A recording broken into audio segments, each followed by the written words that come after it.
O Instituto Lula, ele agora, sob a coordenação do Márcio Postman, né, do professor Márcio Postman, ele resolveu criar 13 grupos de estudo, né? A ideia não é só para elaborar programa de governo, mas sim o trabalho desses grupos está sendo pensar de que maneira é possível fazer a transformação do Brasil. E o Antônio Prado, teve a ideia de levantar o tema do privilégio, que é um tema muito recorrente para todos aqueles que trabalharam com a questão da desigualdade e das igualdades, né, na América Latina, ele também trabalhou muitos anos no Diese, então, e aí o Márcio Postman aceitou o tema e a gente tem entrevistado intelectuais e pensadores em diversas áreas também. A gente tem pedido, inicialmente sempre, né, que os entrevistados desenvolvam um pouco do que é o pensamento deles, né, se possível, fazendo essa relação entre privilégio e igualdade. Porque, como a Paula disse, o que nós queremos explorar é a questão de que o privilégio é um valor na sociedade brasileira, né? É um valor social, mas a igualdade não, né? Essa é a nossa hipótese, professor, né? Então, e nós estamos procurando, né, por isso essas conversas, procurando avaliar, né, até onde ela se aplica, e se aplica, né, como é que nós podemos pensar na transformação desse país nessa direção, né, de mais equidade, mais igualdade para o futuro, né? Não para agora, não sem a preocupação, como a Paula falou, de transformar qualquer coisa que a gente reflexione nesse momento numa política pública efetiva, né? É mais um livre pensar para ver se nós encontramos saídas efetivas para o país. Uma alegria esta reflexão conjunta e este compartilhar de ideias. Eu penso que a noção da igualdade e todo o correlato da desigualdade como seu contraposto tem que ser imaginada, esta questão, a partir do prisma histórico das nossas sociedades.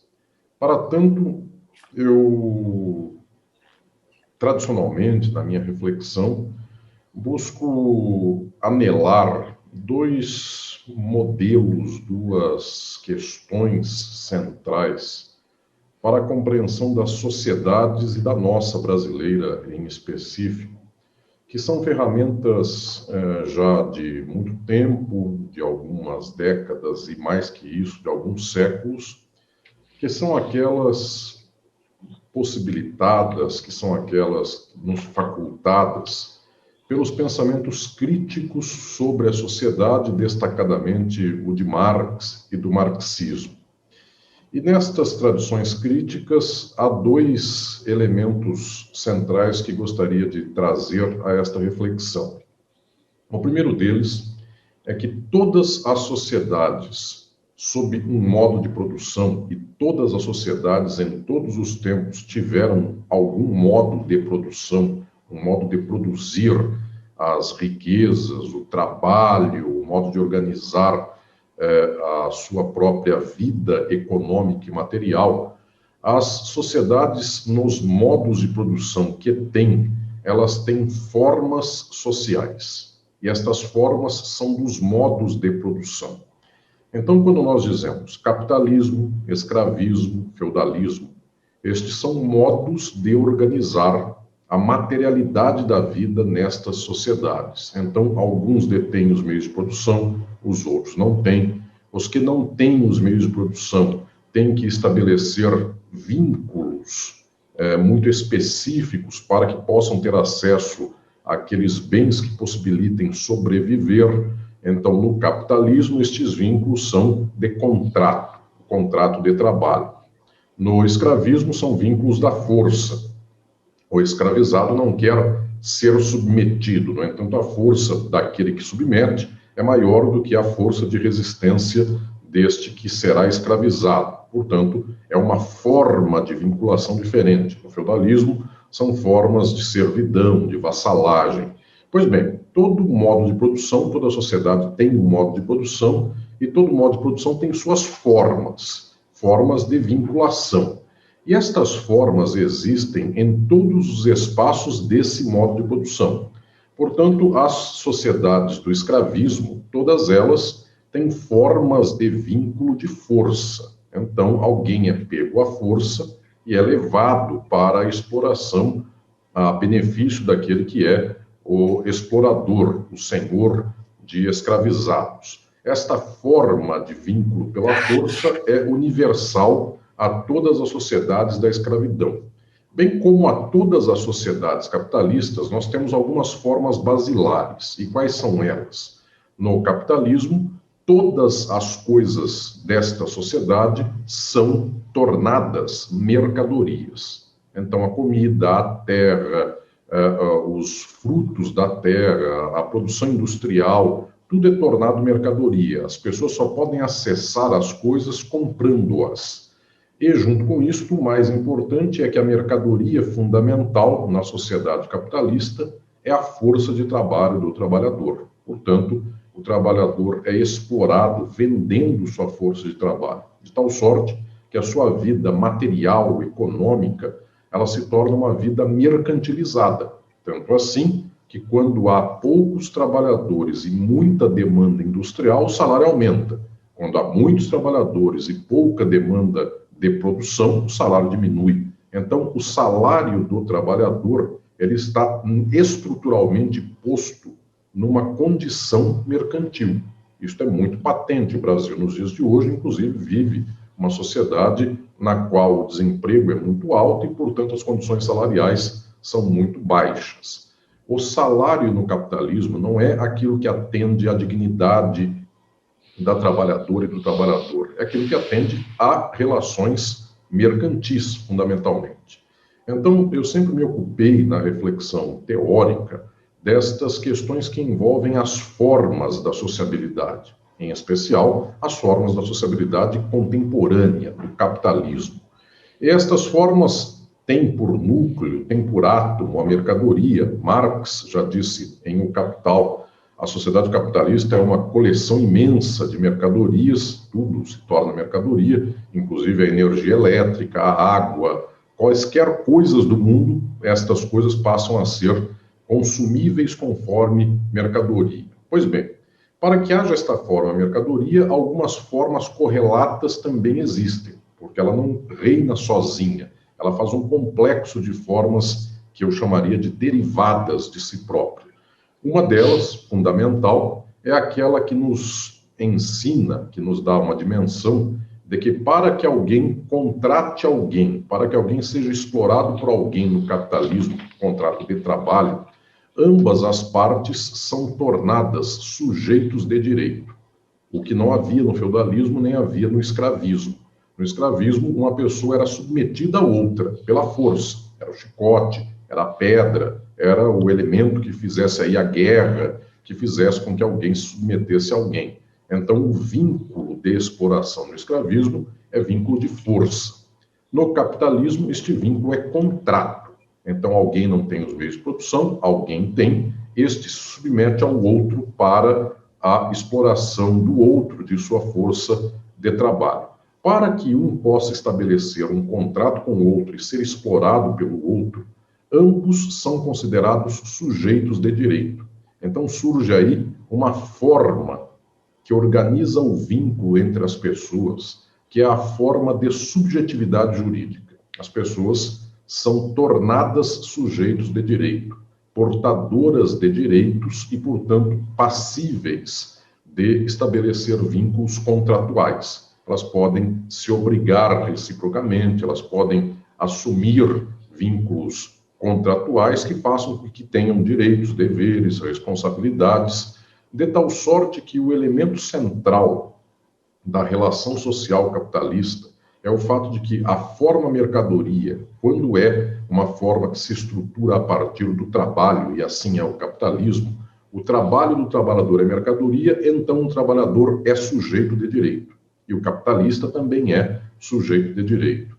E agora vem o grande milagre do capitalismo. As pessoas são todas sujeitos de direito para que uma explore a outra.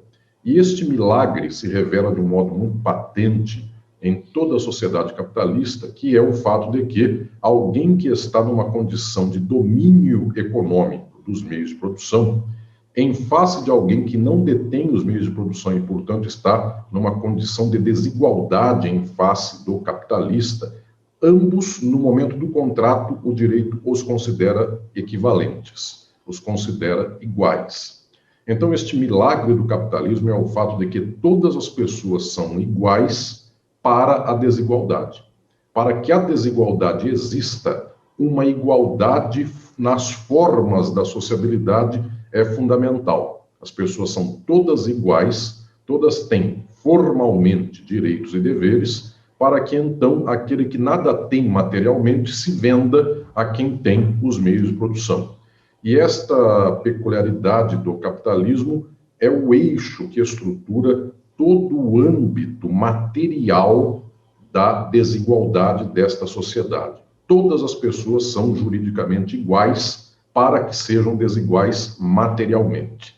Aqui está também, logo de pronto, um problema ideológico do capitalismo, porque o capitalismo ele se afirma enquanto modelo de sociabilidade dos iguais, porque efetivamente o capitalista e a trabalhadora e o trabalhador assalariados, eles são iguais no momento do vínculo contratual.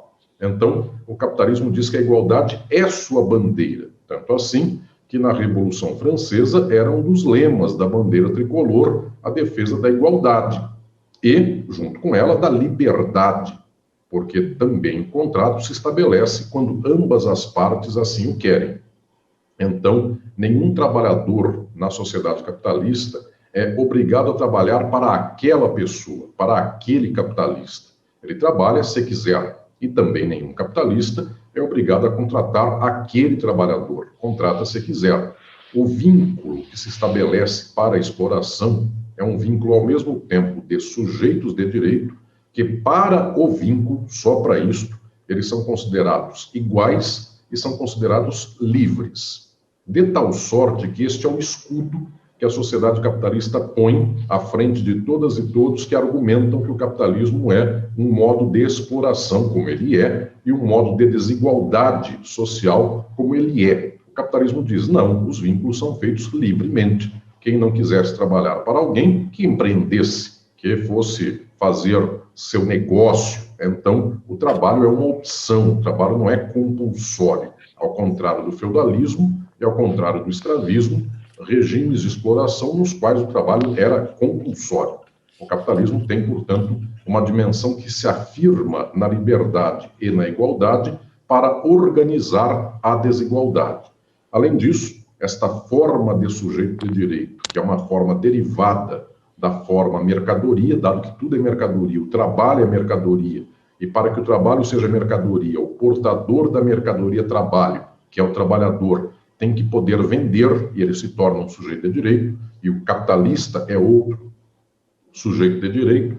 Além disso, existe mais uma forma nuclear do capitalismo, uma forma social nuclear do capitalismo, que é aquela que organiza, inclusive, a garantia da reprodução política desta sociabilidade econômica.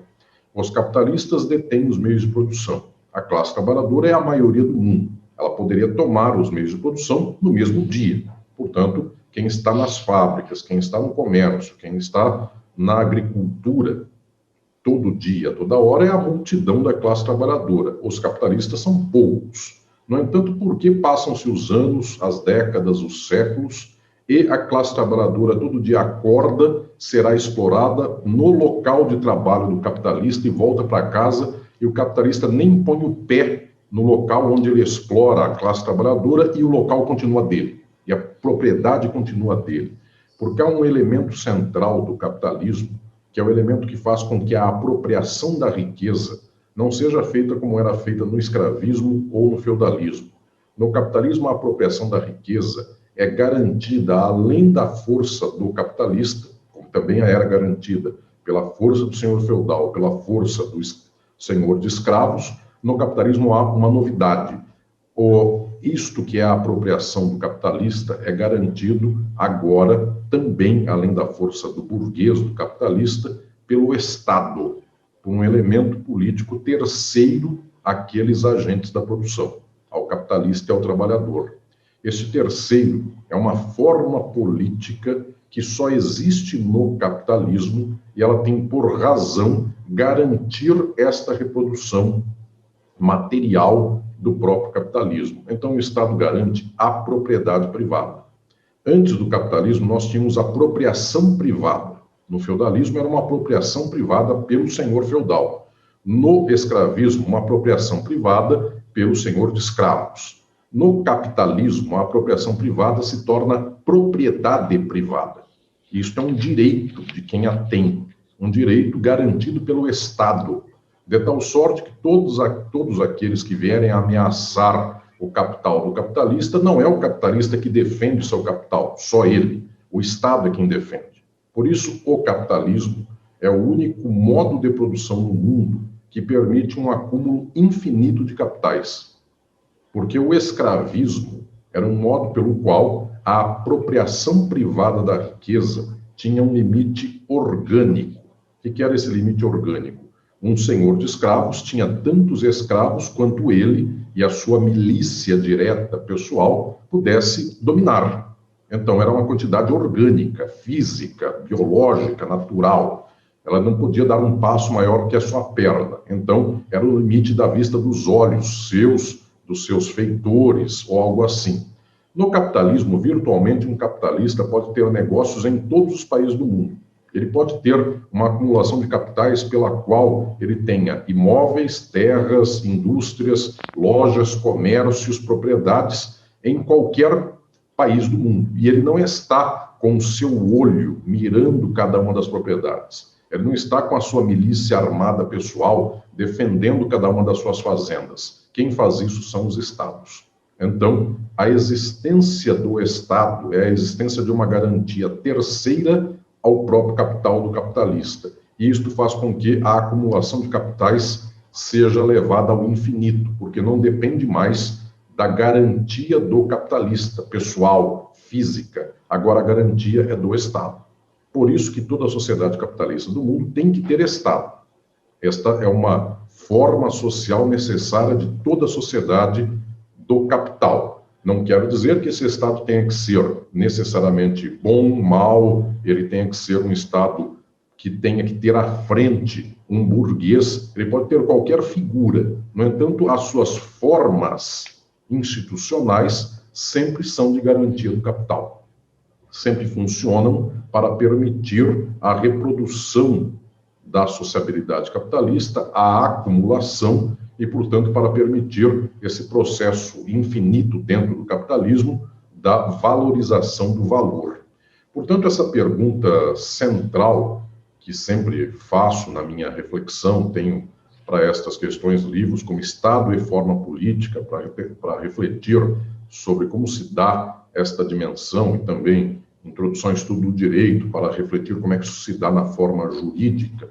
Pois bem, esta reflexão é das formas. Modelo relacional do capital. Brasil, Estados Unidos, Japão, Argentina, Portugal, Angola, China, todos os países do mundo têm estas mesmas formas. Há um Estado que garante o capital do capitalista, o capitalista explora o trabalho do trabalhador mediante contrato.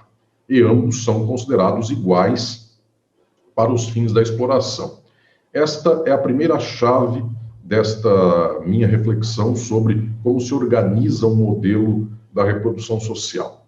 A segunda das chaves, agora eu quero poder expô-la, é aquela que se chama a chave das formações sociais.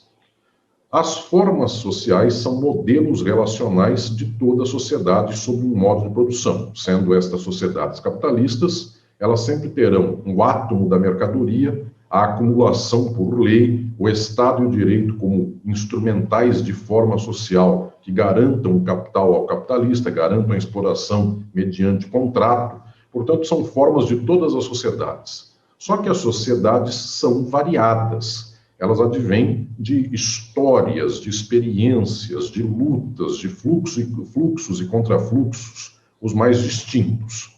De tal modo que estas sociedades, algumas chegam ao capitalismo mediante passagens históricas anteriores do feudalismo a este novo modo de produção, e estas passagens podem ser rupturas que se deem mediante guerra, mediante sangue derramado, ou então mediante astúcia burguesa contra os velhos regimes feudais. Há outras sociedades que chegam ao capitalismo, tendo tido um histórico muito peculiar de sociedades que eram primitivas, tomadas, então, em algum momento, na sua ordem econômica, por sociedades já à beira do capitalismo, ou plenamente capitalistas, e que dão aí uma espécie de choque transformador destas realidades sociais. Então, nós conhecemos muitas sociedades no mundo que foram colonizadas a ponto de que elas foram tiradas de uma certa ordem histórica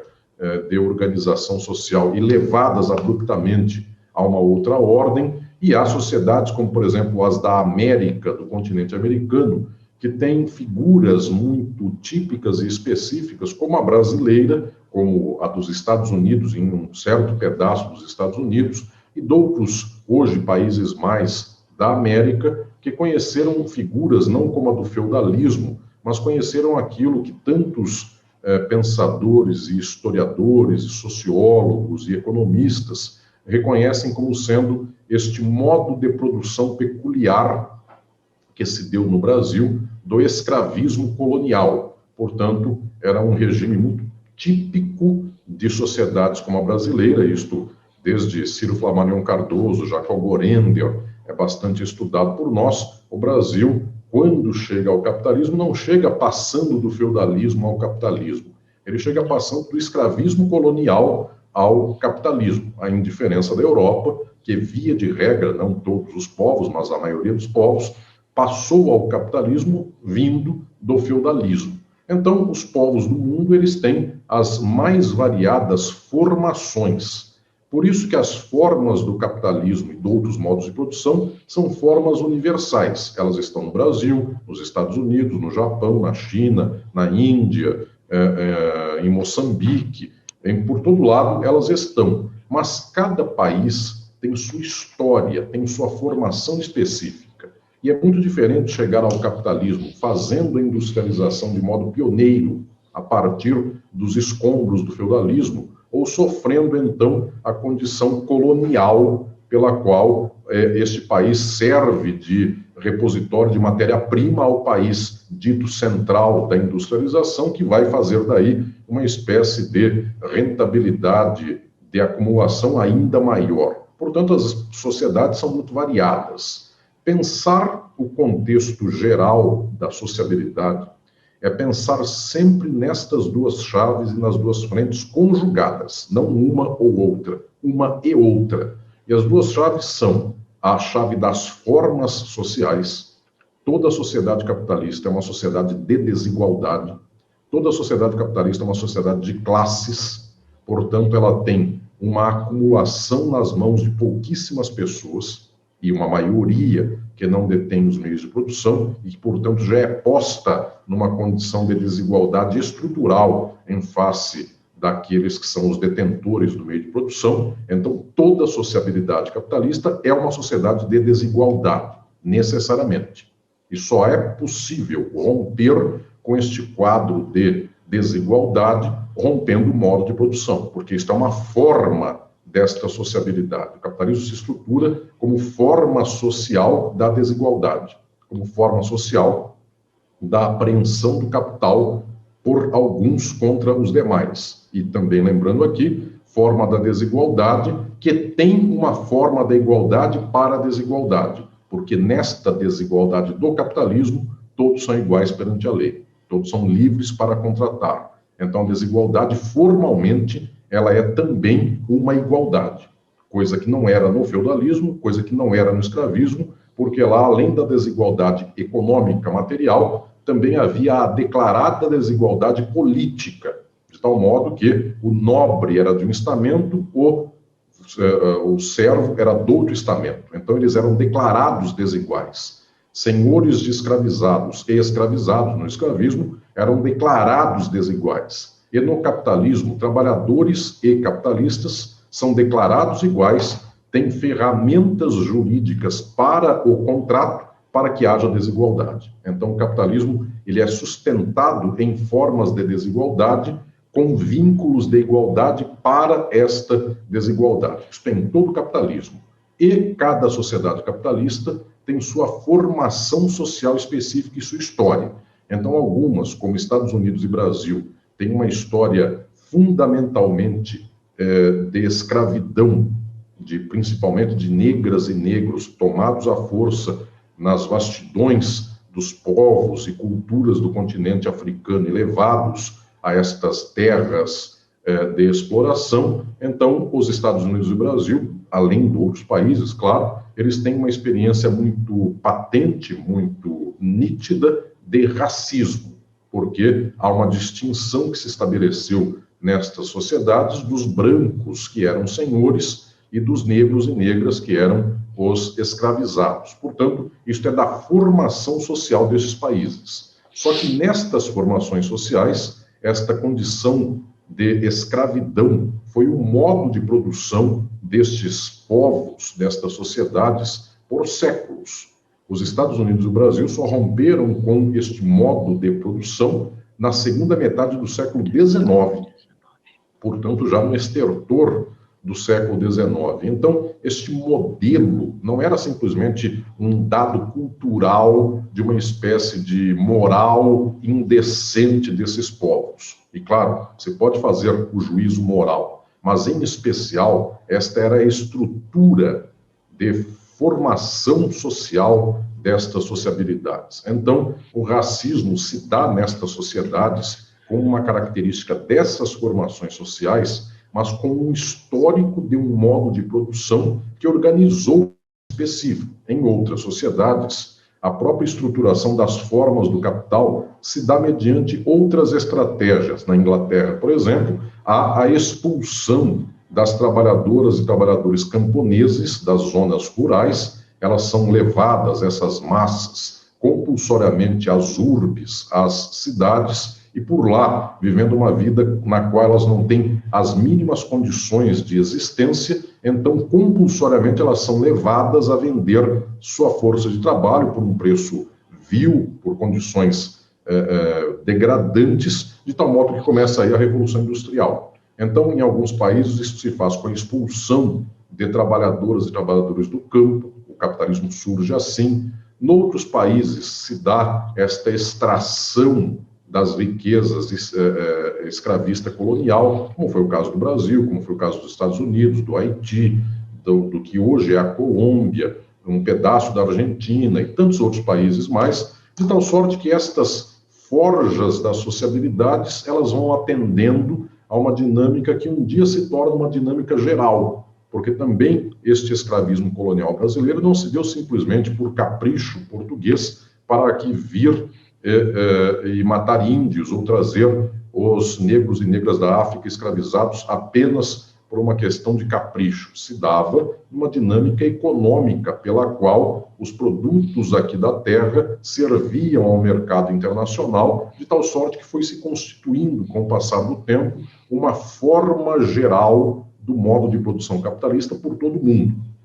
Só que nesta Constituição foi se dando uma forma geral para todo lado. Toda a sociedade capitalista no mundo tem Estado, tem direito, trata os desiguais como iguais, todos garantem o capital do capitalista e para o resto dão a dimensão de que não podem tomar o capital do capitalista, senão é crime, senão o direito penal de todo o país interfere, segregando, matando essas pessoas que tomarem os meios de produção, portanto perseguindo a classe trabalhadora a todo momento. Só que, além desta dimensão geral das formas do capital, também há as dimensões específicas. Então, constituiu-se aí centros e periferias, constituiu-se uma relação de centros e periferias, de tal sorte que Inglaterra, Alemanha, França, Estados Unidos passaram a ser o centro econômico deu uma dinâmica mundial do capital, e a América Latina, a África, a Ásia e tantas outras regiões do mundo passaram a ser periferias.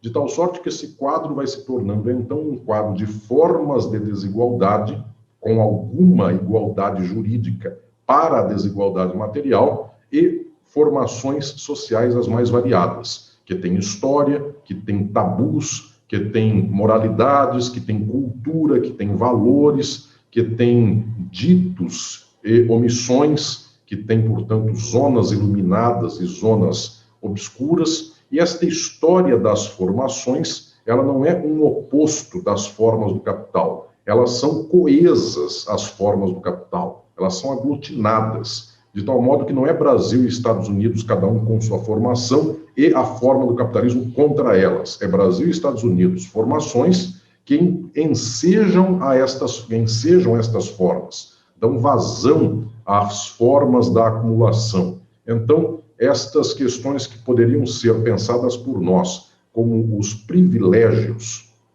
que, via de regra, são pensadas enquanto elemento cultural das formações, na verdade, estas relações só podem se dar e só podem existir de modo material nesta conjunção de formação com forma. Então, não se trata de culturalmente ter povos desgraçados e imorais e outros povos eventualmente iluminados, como alguns europeus poderiam ser, quando se pensa de modo colonial, com cabeça, inclusive, de louvor às metrópoles, dizendo: por lá a cidadania existe, por lá a igualdade existe, e aqui nos confins do mundo a desigualdade é o que impera e os privilégios é que imperam. Pelo contrário, as relações gerais da sociabilidade do capital fazem com que a desigualdade seja a estrutura do capitalismo no centro e na periferia. E, claro, no centro, esta dosagem é muito própria, historicamente, dos modelos que o centro teve, e na periferia também. Não há uma periferia só, há periferias do mundo, como também não há um centro. A experiência europeia é de muitos povos, a dos Estados Unidos é outra.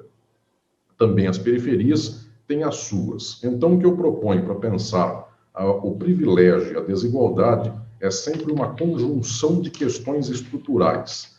A formação social dos povos, e a do Brasil é uma, com sua história, sua peculiaridade, seu modelo organizacional de limites, de contestações, de lutas, de golpes, de ditaduras, de impedimentos. Então, isso é da nossa formação, onde estaria aquilo que também se poderia chamar de cultura, de ambiente dos valores, de ambiente da ideologia, no sentido daquilo que seria o imediato do modelo de manifestação social, mas também está na forma. E a forma aqui também é ideologia, também é cultura e valor, dado que o capitalismo de ponta a ponta é um modelo de organização, é uma forma de organização da produção, pela qual, efetivamente, quem detém o capital compra a vida de quem não detém, compra salário, compra horas de vida das pessoas, de tal modo que uma família inteira fica na dependência de um capitalista. Quando o capitalista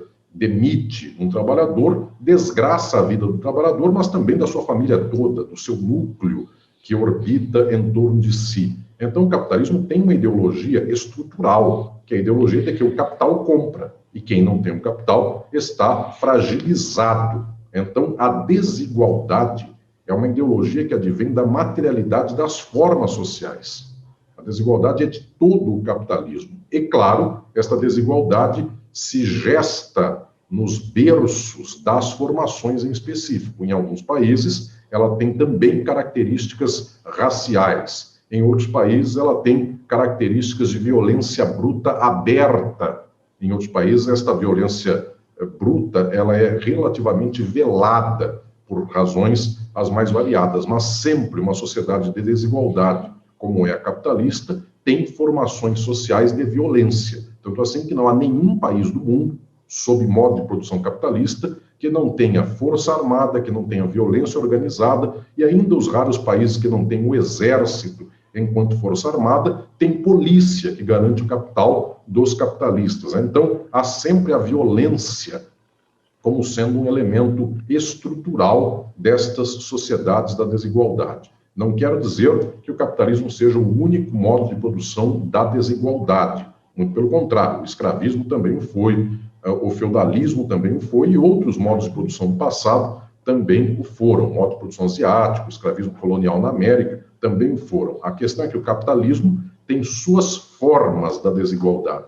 E estas formas, fundamentalmente, são as formas econômicas da apreensão do capital, dos meios de produção, pela classe capitalista. E volto a dizer, para a estruturação de tudo isso é preciso o Estado, que faz com que os explorados sejam considerados cidadãos. Então, no capitalismo, em diferença do escravismo e do feudalismo, não há estamento, não há uma sorte de desgraça das escravizadas e dos escravizados. Politicamente, todos são levados à condição de serem igualmente cidadãos, para que se mantenha a desigualdade e aquilo que se chama na prática de privilégio, ou seja, para que o capital escolha quem governa e quando o capital escapar das suas mãos aquele que é o governante, o capital dá um golpe, basicamente, então tira do poder aquele que ele não queira. Isto foi o caso do João Goulart no Brasil, isto foi o caso de Lula e Dilma no Brasil de novo, de Vargas em 54, de Vargas em 45, Allende no Chile. Então são todos iguais cidadãos. No entanto, se essa cidadania um dia escapar da materialidade do interesse do capital, o capital acaba com a cidadania em dois momentos. O Estado opera enquanto violência armada para acabar com a festa. Então, a cidadania é a forma da desigualdade. Ela não é a forma da igualdade. Ela tem uma igualdade no voto, as pessoas votam todas igualmente. No entanto, se o voto de todos for contrário à reprodução do capital, o capital acaba com o voto, acaba com a eleição. E a toda hora isso acontece em todos os países capitalistas do mundo. Não há um blindado contra isso, nem os Estados Unidos. Por lá, reiteradamente, Bush filho e Trump e outros mais, os esquemas para fazer com que não valha a votação da maioria são esquemas reiterados, e há bloqueios, há o deep state, há limites à possibilidade de afirmação de qualquer governo. Então, o que eu gostaria aqui de dizer de pronto é que a forma do direito é a forma da igualdade para a desigualdade. É a forma que quebra os privilégios para, na prática, o capital ter toda a condição de reprodução social. A forma política estatal é a que gera a cidadania para que o capital explore. Portanto, o Estado é forma do capital. E toda vez que os cidadãos quiserem algo que seja contra o interesse do capital, o capital, mediante o Estado, quebra a vontade dos cidadãos, e os golpes não são uma exceção ao capitalismo, são a regra do capitalismo, toda vez que ele escapa da vontade imediata do capital. Então, o capitalismo, peculiarmente, é o regime da igualdade e do fim do privilégio para a manutenção da desigualdade material e da constância dos privilégios em todas as formações sociais variadas, cujas culturas são as mais distintas possíveis, mas que mantêm uma ordem só. Esta ordem é da acumulação pelas mãos do capitalista contra a maioria da classe trabalhadora. Considerando que isso, nós vamos continuar no capitalismo, de que maneira seria possível a construção de uma sociedade mais igualitária, no caso brasileiro, e se isso é possível através do estado do bem-estar social, numa época onde a financiarização, digamos assim, é a regra, né, na atual etapa do capitalismo, né, desse neoliberalismo, desse novo liberalismo, sendo que, como isso seria possível se os agentes que aplicam a lei, e aí eu volto à questão de quem são os juristas do Brasil, participam dessa estrutura financiarizada, quer dizer, tem essa ideologia, digamos. Então, assim, fica um jogo meio de faz de conta, né, tudo. Quando eu falei de formação social, a primeira dimensão de cada país, que é uma formação social em específico, portanto tem uma história pessoal, é a pergunta sobre a formação no nível, inclusive, originário desta palavra, na acepção original da palavra. O processo de formação é este processo de forja de uma sociedade. Então, o Brasil se forjou isso que se chama de Brasil moderno, a partir do domínio dos povos originários desta terra pelos portugueses, que tinham, inclusive, uma força armada e pólvora e meios, inclusive, de ataque contra os povos indígenas muito mais eficiente. Então, formação, no primeiro momento, é isso. Cada país se forma de um jeito. E todos eles confluem, em algum momento, a esta determinação do capital. A sociedade capitalista vai se tornando uma sociedade mundial dentro das variadas sociedades que foram se formando de um certo modo. Mas também por formação, é possível pensar não só este processo lá no passado, mas o desenvolvimento do capitalismo nas suas fases internas. Então, pensar como é que o capitalismo foi se gestando, e em todos os povos do mundo, ele foi tendo fases. No livro Estado e Forma Política, no capítulo final do livro, capítulo 5, eu chamo esta dimensão de eixo dos termos médios do capitalismo. Porque capitalismo é uma forma geral de todas as sociedades da exploração do capital. E há termos médios, fases internas do capitalismo. Então, nós costumamos dizer que é um capitalismo mercantil no século XIX, depois houve um capitalismo fordista no século XX, o capitalismo industrial, de que, inclusive, o ABC, as lutas sindicais do ABC, ao final da década de 70, década de 80 também, onde desponta, inclusive, a liderança do ex-presidente Lula, são um exemplo de um capitalismo fordista, fordista aqui no sentido do símbolo da indústria Ford, de muita gente em massa trabalhando e sendo explorada para a produção de mercadorias. Este modelo é tipicamente dos meados do século XX, é um termo médio no capitalismo, ele existiu naquele momento.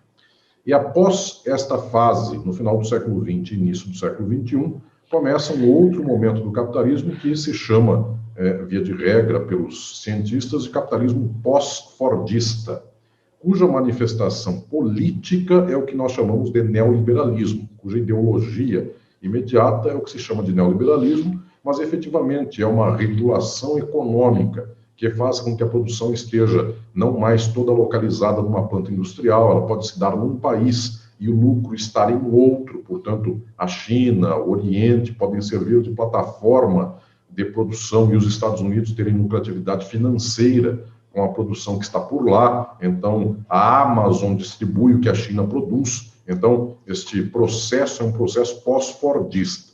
Ele é também chamado, nas suas dimensões de efeitos práticos, de neoliberalismo, só que ele é maior do que simplesmente esta organização política ideológica neoliberal. Ela tem uma base material, ela tem uma base produtiva. Pois bem, essa dimensão nos revela, inclusive, aqui dificuldades na luta política, porque quando a luta se fazia no momento do fordismo, o seu grande instrumento de afirmação da classe trabalhadora era a greve, dado que havia grandes plantas industriais, mobilizava-se a classe trabalhadora por lá, e então parava-se uma cidade, parava-se uma indústria, e muita gente podia se mobilizar nesses meios. O capitalismo pós-fordista dificulta a dimensão da greve, dado que alguém está na sua casa, digitando no computador, em benefício de um negócio que será feito na Finlândia. Portanto, do Brasil para a Finlândia é uma rede, e esta rede é mais difícil de ser organizada em termos de resistência das trabalhadoras e dos trabalhadores para uma greve. Então, nós sabemos que muda um certo termo médio da própria resistência da classe trabalhadora, é o que nós vemos na atualidade em países por todo o mundo, outras dimensões também da própria acumulação de capital. E o grande pensador, o mais destacado a ter feito esta percepção, foi Lenin, no começo do século XX, que percebeu que até o século XIX, no século XIX inteiro e no começo do século XX, os capitais do mundo e as burguesias do mundo, elas estavam cada uma de um lado. Embora elas já tivessem alguma coordenação, Lenin percebeu no começo do século XX que o capitalismo estava se acelerando muito para chegar à fase do capitalismo monopolista, de tal sorte que os capitais dos países centrais estavam dominando diretamente os capitais dos países periféricos. ou não diretamente, de modo indireto, mas com um domínio muito avassalador. Então, as multinacionais começaram a surgir, a se instalar no mundo, de tal sorte que nos meados do século XX esse fenômeno já fica muito explícito. O que nós temos são capitais da Inglaterra, isto já desde o século XIX, mas o século XX se torna muito mais patente. Capitais da Inglaterra e depois dos Estados Unidos e de outros países capitalistas, de modo incidental, mas estou dizendo dos principais, que começam a controlar economicamente estas formações sociais de outros países do mundo. Então, no Brasil, quando os trabalhadores do ABC paulista se levantaram em greve na década de 70, não se levantaram em greve contra capitalistas brasileiros, se levantaram em greve contra a Ford, que é dos Estados Unidos, General Motors, que é dos Estados Unidos, a Volkswagen, que é da Alemanha, lá em Minas Gerais, a Fiat, que é italiana, de tal sorte que os capitais e a burguesia dos países centrais já estava monopolizando o capitalismo interno desses países periféricos. Então, desde os meados do século XX, há uma dificuldade enorme que os países capitalistas periféricos possam fazer estratégias de acumulação com a sua própria burguesia nacional, porque cada vez mais ela é incidental e cada vez mais ela é dependente da burguesia dos países centrais. Esta descoberta não é de agora, ela foi inclusive muito patente, muito visível, com toda a contundência da resistência ao desenvolvimentismo de Getúlio Vargas. Então a burguesia do Brasil preferiu não se desenvolver autonomamente para ser uma burguesia comensal ou coesa com a burguesia dos Estados Unidos, e o Vargas, que representou uma tentativa de desenvolvimento do capital nacional, ele sofreu aqui a contundência de uma oposição dos burgueses do Brasil. O João Goulart foi combatido pela burguesia do Brasil, porque ela tem um grau de ligação estrutural com o capital internacional. Lula, que desenvolveu a economia capitalista do Brasil, é combatido pela estrutura de classe da burguesia brasileira. Então, efetivamente, não há possibilidade de fazer um jogo de desenvolvimento nacional a partir de uma pretensa burguesia nacional que existe, não se nega que ela existe, só que ela não faz o interesse de afirmação material da soberania econômica do país. Ela está totalmente ligada aos ciclos da reprodução do capital internacional. Então, ela é partícipe de empresas internacionais. As grandes empresas do Brasil têm percentagens delas mesmas que são de propriedade de empresas multinacionais. Dois fundamentais pensadores na década de 70 perceberam esse processo e perceberam que a luta que se tente fazer a partir de uma espécie de incremento da burguesia nacional está sempre estruturalmente fadada ao insucesso. Um deles, que tem um destaque extraordinário, é Rui Mauro Marini, que depois, na década de 80 e 90, tem muita ligação com o MST, com lutas da classe trabalhadora, também, como teve naquele período anterior, mas Rui Mauro Marini percebe que o capitalismo dependente de países como o Brasil não tem possibilidade de fazer um jogo de aliança da classe trabalhadora com a burguesia, porque este jogo é impossível. A classe burguesa desses países ela está materialmente vinculada ao capital internacional, portanto ela não tem vínculo com a classe trabalhadora do país. Toda vez que a classe trabalhadora do país busca aumentar sua força política, o capital local brasileiro e dos países da América Latina age contra a classe trabalhadora. Então, o Rui Mauro Marini diz, 64 não é uma espécie de excrescência histórica, será um modelo de qualquer sociedade capitalista do mundo a partir do capitalismo monopolista nas condições periféricas. E dito e feito, desde lá, toda vez que a classe trabalhadora busca afirmar-se de alguma maneira, a burguesia se levanta contra a classe trabalhadora. A burguesia do país se levanta contra a sua classe trabalhadora. O outro pensador de destaque a ter descoberto algo semelhante foi Florestan Fernandes, que depois, então, na década de 80, também se torna deputado constituinte, inclusive, pelo Partido dos Trabalhadores, teve 2 mandatos como deputado federal, E na década de 60, mas em especial na década de 70, com um livro central, que é a Revolução Burguesa no Brasil, e mais outros tantos livros, ele descobre que um país como o Brasil estabeleceu aquilo que ele chamava de circuito fechado, ou seja, o capital do Brasil estabelece um vínculo econômico de acumulação profundamente imbricado com o capitalismo dos Estados Unidos e dos países centrais do capitalismo mundial, de tal sorte que eles estabelecem aqui uma coesão econômica que não se rompe. Então, não é interesse dessa coesão, não é do interesse dessa coesão que a classe trabalhadora possa ter aumento salarial, possa ter poder sindical. Só que esta coesão se torna plena quando, então, as formas políticas e jurídicas do Brasil se aglutinam com esta forma de acumulação. E qual é o momento exemplar desta aglutinação? É o golpe de 64, porque com esse golpe, o que nós temos efetivamente, então, é o circuito fechado da reprodução social do Brasil. O capital acumula contra qualquer interesse da classe trabalhadora e em favor do capitalismo do Brasil e em favor do capitalismo internacional, e só para esse favor, e militares, judiciário e Estado agem sempre conforme esse eixo de gravidade do capital, e toda vez em que houver ameaça da classe trabalhadora, o circuito é fechado. Portanto, haverá um golpe, se houver democracia, mas não haverá a possibilidade de romper esta aglutinação do capital brasileiro com o capital estadunidense, do militar, do judiciário, do mundo político, dos meios de comunicação de massa. É um circuito fechado. Eu publiquei faz 2 anos um livro chamado Crise e Golpe, pela editora Boitempo. Por lá, eu me predispus a entender estruturalmente no movimento da nossa formação social e com as nossas formas sociais do capital, o que se passou com o Brasil. E eu anunciei contra uma leitura que eu chamo de edulcorada, uma leitura muito frágil, que infelizmente contaminou as esquerdas do Brasil nos últimos 40 anos. Eu anunciei por lá que o judiciário do Brasil, ele não teve aqui um lapso golpista. Ele é uma estrutura das próprias instituições, das formas do capital, de tal modo que ele fez o que ele sempre fez e sempre fará. Portanto, a estrutura jurídica é uma estrutura derivada da estrutura da acumulação. Se para a acumulação for necessário o golpe será dado.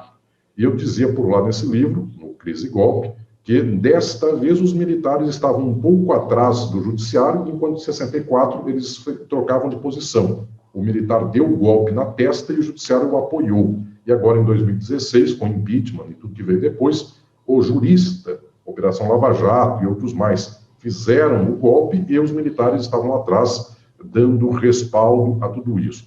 Pois bem, minha leitura não é a de que haja instituições que foram deturpadas de uma certa sacralização ideal, de uma certa leitura bonita, moral, de que ela funcione conforme ela se declare e então na prática ela se corrompa. Minha leitura é material, concreta. Historicamente, nas sociedades do mundo, judiciário, força armada militar, a estrutura dos meios de comunicação de massa, a política, a democracia e todas as instituições que organizam o capital só servem para a acumulação. Portanto, quando nós perdemos de vista o empoderamento da classe trabalhadora para romper com este circuito fechado, nós perdemos a possibilidade da luta efetiva.